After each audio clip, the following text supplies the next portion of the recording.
Hello, everyone. Welcome to Gators Insider, presented by Talon. Make it 8 in a row now for the Gators, a 22-6 overall record, 13-2 in SEC play, and winners of 13 of their last 14. I could go on and on. The superlatives are there for the Gators, including, maybe more importantly in the moment, a 2-game lead at the top of the conference standings with 3 games to play. Yeah. This is a remarkable run.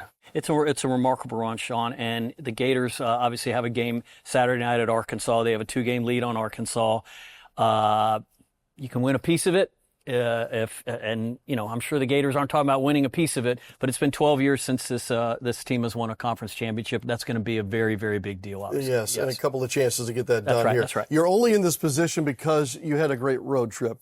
Chris, wins at Ole Miss and at Texas. What did you take away from those most recent 2 games? Well, sir, it's 7 in a row on the road also, and 4 in a row on the road by double digits. And what I took away from 2 games, really, it's quite easy, shooting the basketball. The guards are now hitting shots, and not just shots, they're hitting 3-point shots. And as Todd said after the game, you're starting to really, once the guards, he says he called it the cherry on top when the guards are shooting like this. Mm-hmm. And especially down the stretch when they start making these 3-pointers, it's really soul crushing when you do it on the road. And you can see it in the other team, and you could really see it in Texas Wednesday night as their fans all filed out after that incredible run to end the game, 23-7 run to end the game. I want to lean in more on the shooting, and it's only because of this. Look, no team is bulletproof, but the more you can, I guess, shore up your defenses all around heading into postseason play, the better a team will be.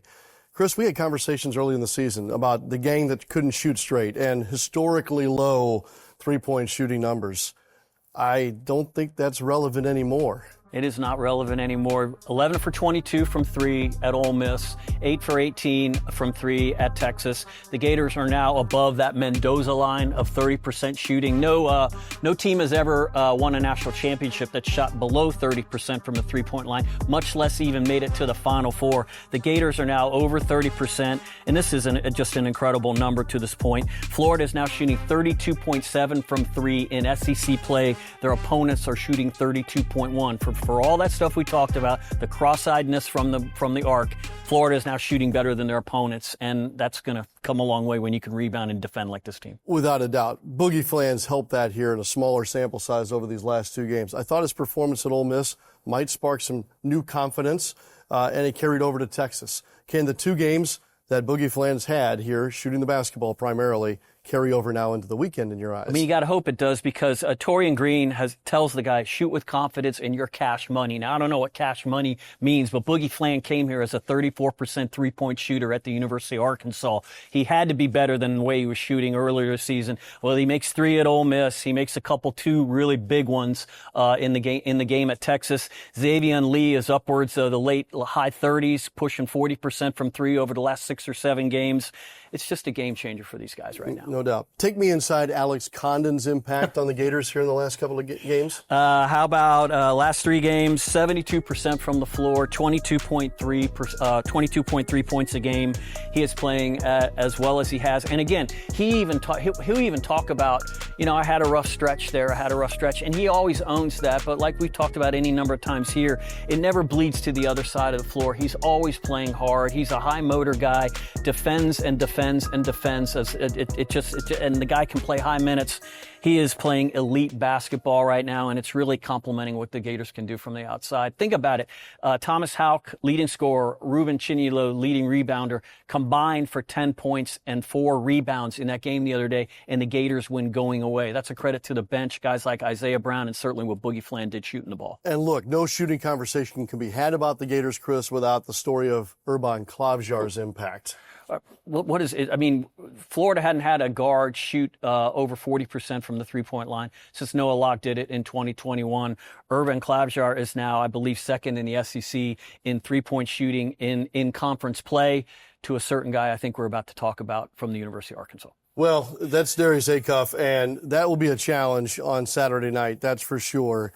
In that Arkansas has played very well, and John Calipari's found a way to kind of meld a bunch of very different parts into a team that will be exciting to watch on Saturday night. Tell me more about Acuff, because he's in that Player of the Year candidate conversation right now. I think he may be the favorite now for SEC Player of the Year, I would think. And I mean, he's playing like an All-American right now. Calipari's stumping for him. He doesn't know why more people aren't talking for him on regarding the national stage. But a couple weeks ago, Alabama, 49 points in that double overtime game.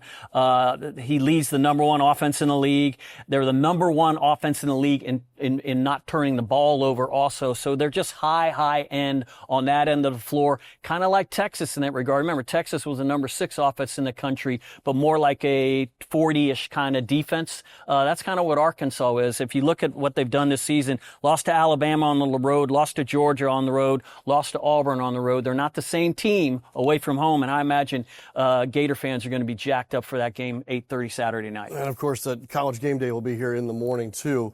If the Gators win, again, as Chris mentioned earlier, they'd clinch at least a share of the SEC regular season title and then put themselves in a position to have it outright when the homestand concludes against Mississippi State.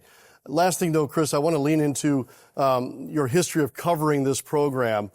It's sometimes hard to get your arms around the fact that you've had a national championship more recently than you've had an SEC regular season championship. It's been 12 years. Can you help us understand or put into perspective the grind from 12 years ago to now in order to kind of get back on top of the podium? Yeah, and I think the most SEC wins Florida has had in a season since that remarkable 2014 that went undefeated is 14. Florida has 13 now. They can certainly eclipse that number. And, we spoke last week. 6 different teams have won SEC titles since the last time the Gators won one. LSU's won one. Texas A&M has had a share of one.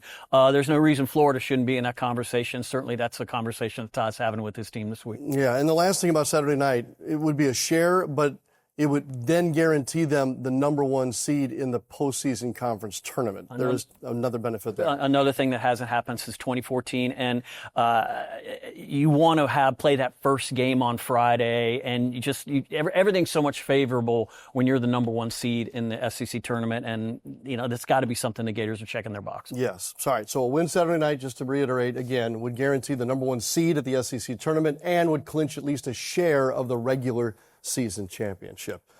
Good luck keeping straight of all these numbers, Mr. Insider. Who's going to be more geared up, you or Boogie Fland, to face his old team, Arkansas, Saturday night? Well, Mr. Fland, of course. I think so. It's interesting, and I talked to Todd Golden about it, too. We've had several occasions now where a former Gator has had their crack at That's right. said former team. That's we'll right. get to see it now, under the spotlight with Boogie Fland. And he's going to be jacked up guarding Darius Cuff. Boogie Fland is an excellent defensive player, so what a matchup that's going to be. Man, this is some kind of a run again for these Florida Gators. We'll get you next week again on Gators Insider, presented by Talon Wealth.